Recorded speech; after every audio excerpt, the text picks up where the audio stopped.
Hey, I recently went on a cruise and played some blackjack in the casinos on the ship. Played a little craps just for fun.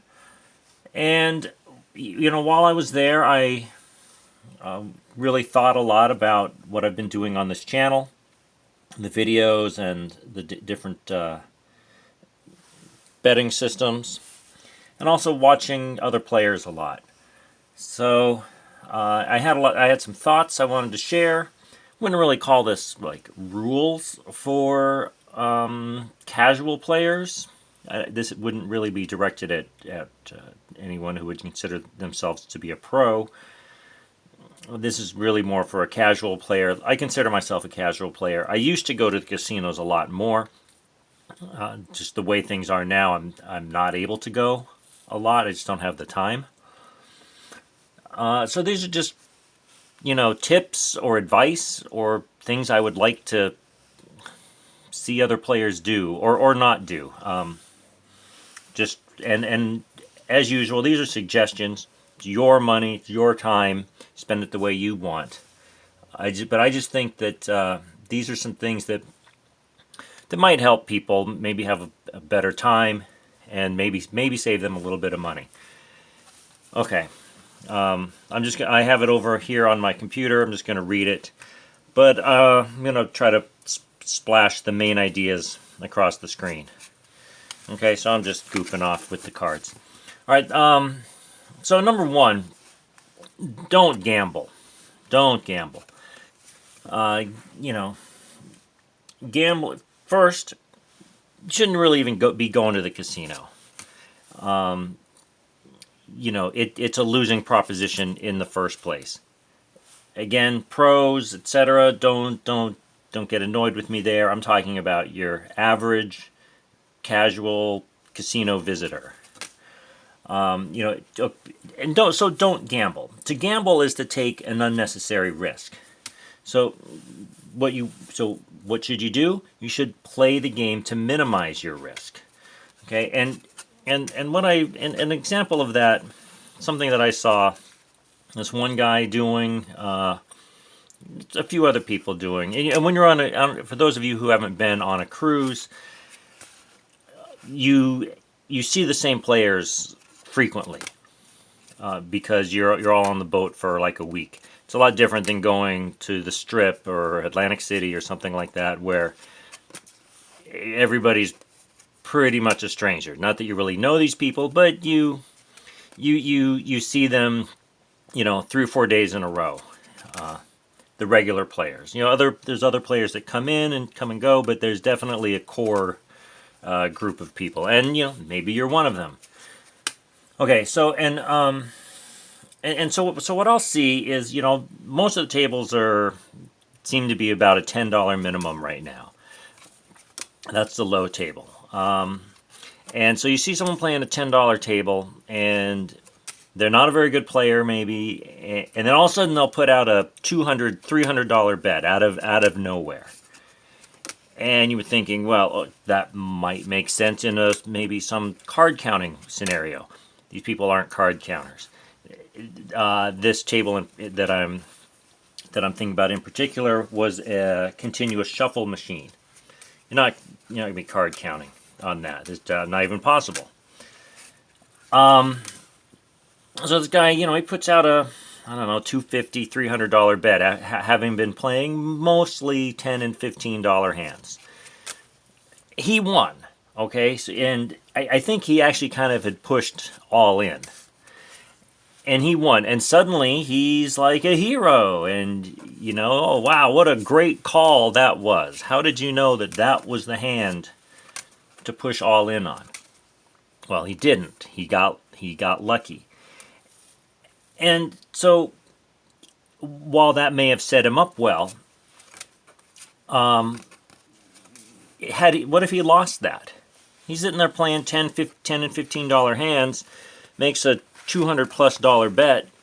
That's, it's 20 wagers that he's got to win to make that back. So while it worked out for him, it just as easily could not have worked out for him. And to me, that's gambling. That's a gamble. I'm going to choose this hand to go big on. That's not minimizing your risk. That's maximizing your risk, to me. Okay. Second thing that I would like for new and casual players to realize and to understand is that you will lose. You are going to lose. And, you know, even with perfect play on basic strategy, the house still has an edge. It's slight, but the edge is there. So, like I already said, playing casino games is a losing proposition, statistically. And so you're going to lose. And so you will get people, and I'm sure you've seen them, and I get there a little too. You get frustrated. You get on these losing streaks, or the dealer gets you on a bad beat. You know, pulls out a 7-card 21 when everybody else had, you know, playable hands, 20s, etc., 17s and ups. Unbelievable. You know, oh, I can't believe that happened. Well, you believe it, because it's going to happen again and again, and the dealer's going to keep outdrawing you. It is amazing, I admit, but unbelievable, no. If you've played enough, how many times have you seen it? It's just the way the game works. Okay, and just because you're losing doesn't mean that you should change your basic play, assuming that you're playing wisely.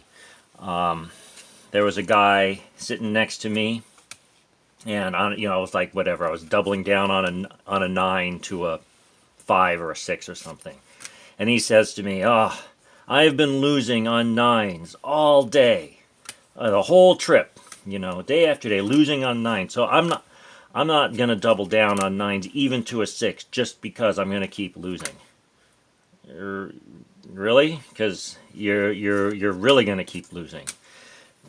I mean, yeah, you're gonna get bad runs of cards, and it's gonna seem like it's always because you started off with a 9, or you doubled on a 9, and you know, you lost 2 wagers instead of 1. You know, that's the game. If you can't handle that, maybe you shouldn't be playing. Or, I mean, play however you want. But if you don't want to double a 9 to a 6 anymore for days, then, you know, I don't know what to tell you. Third thing I have here is, conversely to you will lose, is you will win. Okay? The house edge is only a few percentage points. So even with terrible play, you know, the house edge doesn't go to 100% to the house. You know, let's say the house let's say it was 60-40, the house won 60% of the time. That means you're still winning 40% of the time. So you need to, you know, so as much as you're losing, you will win. And so you have to find a way to make those wins pay, to maximize what you're getting there.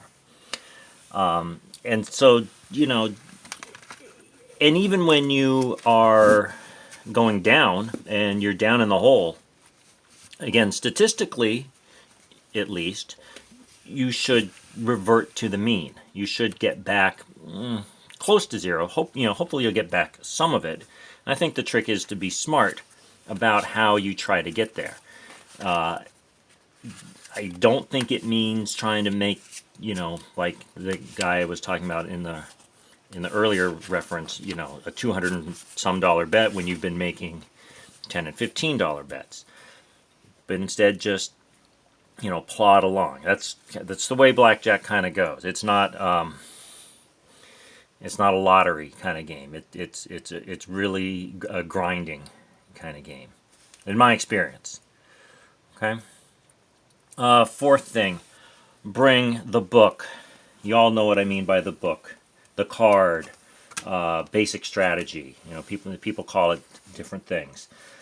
I always bring it. In fact, when I was going on this trip, I couldn't find my regular card because usually when I'm doing these, I have it on the computer. So I printed it out really quick. You want to see it? It's ugly, right? It's a regular sheet of paper. It's got both. It's 4 to 8 decks, dealer stands on soft 17 on one side, dealer hits on soft 17 on the other. This was a hits on soft 17 kind of table. So when you're having if you have a choice of which table to play, which here in this situation there was no choice. Those are the house rules. The different strategies that wherever they are, they're mostly about surrenders. Where is it? And a little bit here in the doubles, where you would double a soft 18 to a 2 versus not just standing on a soft 18 to a 2. And what's this? Doubling a soft 19 to a 6 versus not. In fact, I don't think I've ever done that.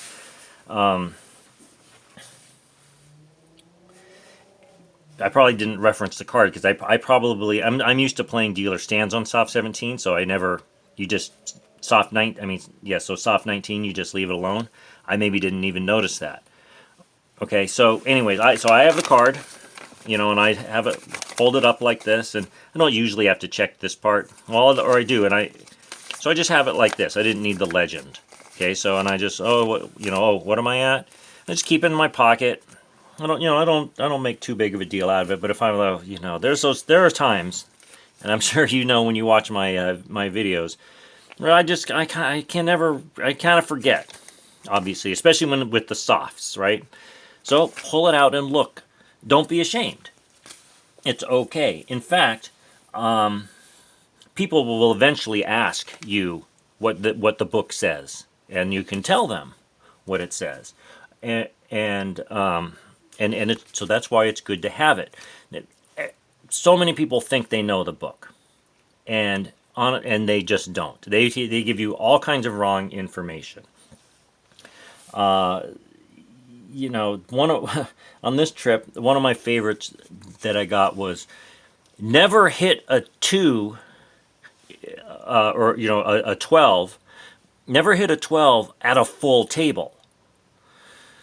And I think I think he meant it all, actually. And he was adamant about that. He said that at a full table, the book changes when the table is full. He was saying. I was like, no, it doesn't. And somebody else finally kind of chimed in and was like, no, the book is the book. It's what it says. And the thing was, this guy was a railbird. He wasn't even on the table. He was just watching, and he was like, no, the book. It changes when it's a full table. No, it at least nothing that I've seen. Okay, so and other people will tell you, oh, the book says to do this. The book says that, and often in some of these, like what I call the rubber zone, some of the stuff here in the middle, especially with the softs, and they'll be wrong.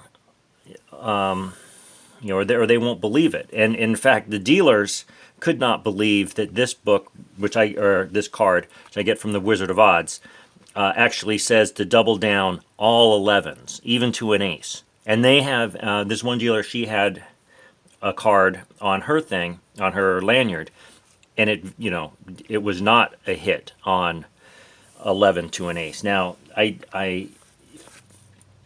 think a single or double deck game, that might be the case. I'd have to go back and look.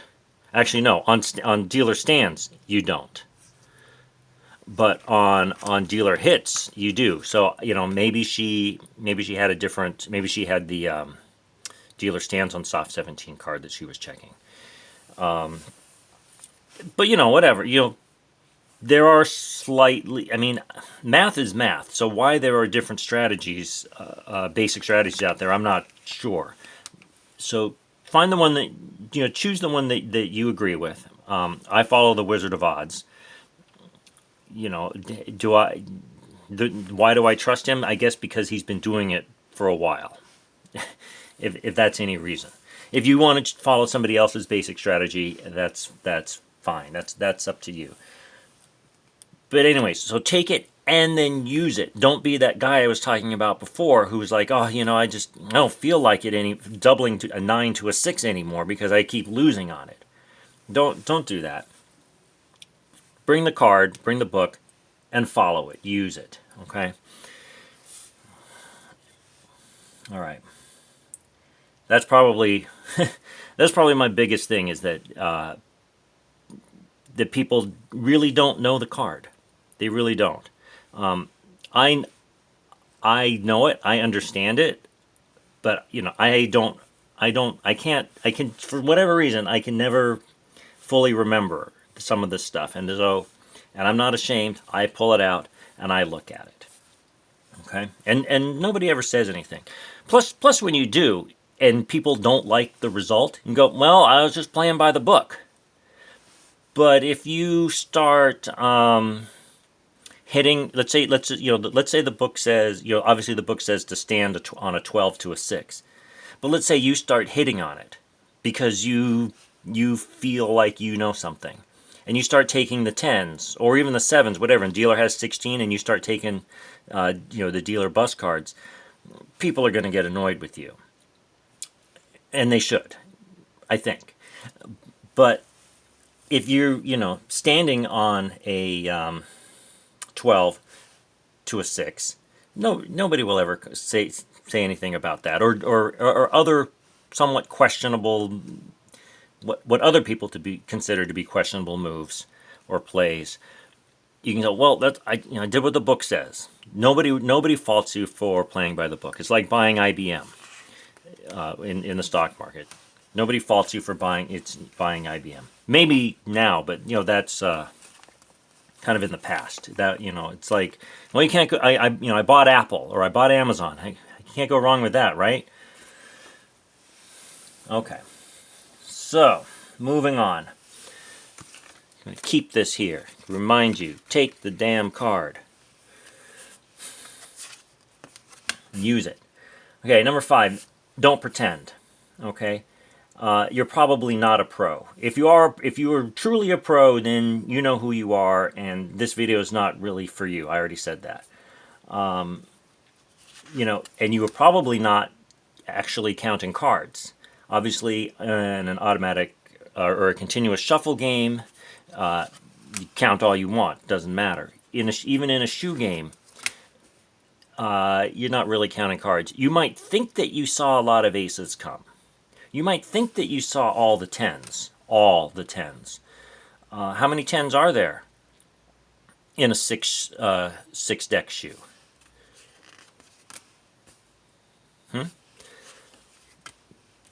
It is 96. Did you see 96? Did you count up to 96 10s? Sure, you might have seen a lot of them. You didn't see all of them. There are plenty of 10s in there. Maybe you can sort of count aces a little bit. But what if was it this shoe or last shoe that we saw 3 aces in a row? And yeah, we saw those 3 aces, but did we really see that many more? Unless you're keeping track, you're probably not. Don't try to go on that kind of instinct of, ooh, we saw a lot of aces. Because there's a lot of cards, and they could just all be right there, right before the cut. So whichever it is, oh gosh, we haven't seen any aces. Yes, they could all still be behind the cut card. There's plenty of room back there. Okay. Other things about not pretending. People talk about, oh yeah, I go play at Caesars and they give me free rooms and stuff like that. Really? And why are you playing at the $10 table? I never say it. I just let, oh gee, that's awesome, man. Good for you and your comps. You must lose a lot of money. Okay? And and don't talk about how much you make in real life. Some guy was talking about his how his girlfriend, oh, she's got a job in the city and she's making, I won't say what he said, and I was like, okay, well that's nice and comfortable. Honestly, good for her. Nothing wrong with that. My household adjusted gross income is significantly more than that number that he put out. So I was like, okay, I'm not really that impressed. But, this is just, there's no need for that. I don't think. Again, talk about what you want. Air your dirty laundry as much as you like. It doesn't impress me, I guess is what I'm getting at. Maybe it impresses other people. I don't know. All right, number 6, set limits. Set limits. I hate to see people lose thousands of dollars at low limit tables. I mean, usually it's because they're playing like crap. This one cruise I was on, this guy, he was a military contractor, so maybe he was making good money. And again, because I don't know, but he was, he talked a lot about himself. And he doubled down on a hard 20, maybe even to a dealer 10. I mean, whatever it was one of those things. And the guy, he pulled an ace. Unbelievable. I couldn't believe it. But most of the time he lost by doing stupid things like that. And then he would bust out, he would go to the cage, or he would have the pit boss come over, and he would make a draw on his room, or, you can do this in land casinos, as what, work up lines of credit. And again, this was on a cruise, so this was day after day, multiple times a day. This guy's pulling, getting more and more money charged on his room, and I mean at least $500 a time. And so I'm thinking $2,000 a day, easy at least, and losing every penny. Playing $10 blackjack. That's a lot of hands. And you're never going to make it back. That's sort of like the guy in the first thing making the huge wagers. It's like, okay, yeah, he won, that's great, but he ended up giving it all back. $10, $15 at a time. And same with this guy. When was he ever going to get those $2,000 a day credits? When did he think he was ever going to earn those back? I don't know. I hate to see that. It's not my business, but it doesn't mean that I think it's such a great wise thing to do. And so if I was to give advice, that's what I would say is take a. I mean, and I know too because I've done it. I've taken however much I've decided I wanted to take when I was leaving to go to the casino, and I lose it very quickly, and I go, oh man. I gotta get some more money. Go to the ATM, whatever, get some more money and play some more. And yeah, I've done it, and usually I wish I hadn't. I mean, sometimes it works, sometimes it doesn't. You make these special trips, especially when you go somewhere like Vegas or for me Atlantic City. I'm on the East Coast. That you just you want to keep having your fun, but just at least take a little break in between and go see the sights or go have some food. And so, along with setting limits is I hate to see people win a lot and then just give it all back. And then some more. Sometimes you'll sit down, someone have a nice big stack at the table, like, oh man, this dealer's hot, this table's hot, And I started, they'll tell you, they'll gladly. I started with $100, and I got a purple. Well, it's not long before they cash in that purple in, and giving it all back to the casino and then some, continually chasing. So when you get up, and now I've been having this conversation with someone else in the comments, and he said that. So what I'm saying is put a trailing stop on. So when you're up and you start falling back, find a cutoff point. He's arguing that only increases your volatility. At least now, perhaps he's talking about when you're counting cards, that you actually need to play more to get your expected return when you're counting cards. Again, I'm not talking about pro players. I'm not talking about counting cards. I'm talking about average people. If you go to the table, you buy in for $100, and you get on a run, and you find yourself up $400, either quit, and at least take a break, or say, okay, if I lose 100, then I'm done. At least you gotta have, once in a while, you have to be able to leave the table when you're up, because you will eventually give it all back and more. Okay, so please set your limits. All right, and my last point, which I've alluded to as I've gone through this, is have fun. Why did you go to the casino in the first place? Again, I suppose if you're a pro, you went to make your living, to pay your rent. But most people go because it's fun. As crazy as that sounds, win or lose, have fun. Okay? A lot of that goes just into your mental attitude there. Don't get mad. Don't get mad that you're losing or that you've lost money. It was your decision. It was a decision you made freely on your own.